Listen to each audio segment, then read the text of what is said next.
Minha pesquisa de mestrado é focada em nanotecnologia, especialmente no desenvolvimento de novos nanomateriais que têm possíveis aplicações em medicina. Nanotecnologia é uma área da ciência relativamente nova e se trata do desenvolvimento e estudo de materiais em tamanho extremamente pequeno. Eu trabalho com um material chamado nanorods de ouro, em português seria nanobastão de ouro, são partículas em formato de bastão. O primeiro passo da minha pesquisa é produzir esses nanobastões de ouro. Para isso eu parto de vários processos químicos, onde a matéria-prima inicial é ouro convencional. Uma vez que atestamos a sua qualidade, nós passamos para aplicações biológicas em colaboração com pesquisadores e estudantes do ICB, Instituto de Ciências Biológicas da UFMG.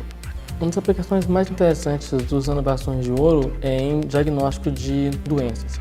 Para essa aplicação específica, proteínas de diversos tipos de doenças são ligadas na superfície dos nanobastões de ouro, que posteriormente vão reagir com anticorpos presentes no sangue corrido dos pacientes. Outra aplicação muito importante dos nanobastões de ouro é no desenvolvimento de vacinas.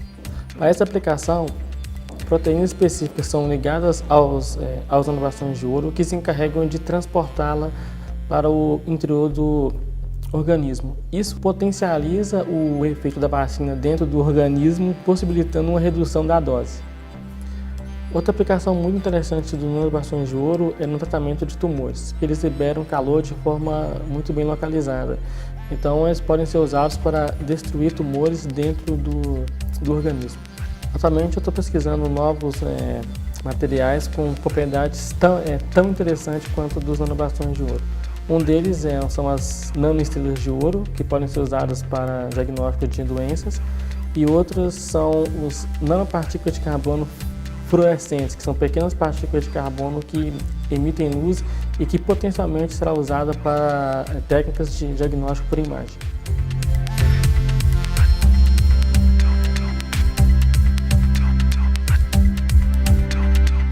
Eu sou Anderson Caires e estou no Imagens do Conhecimento.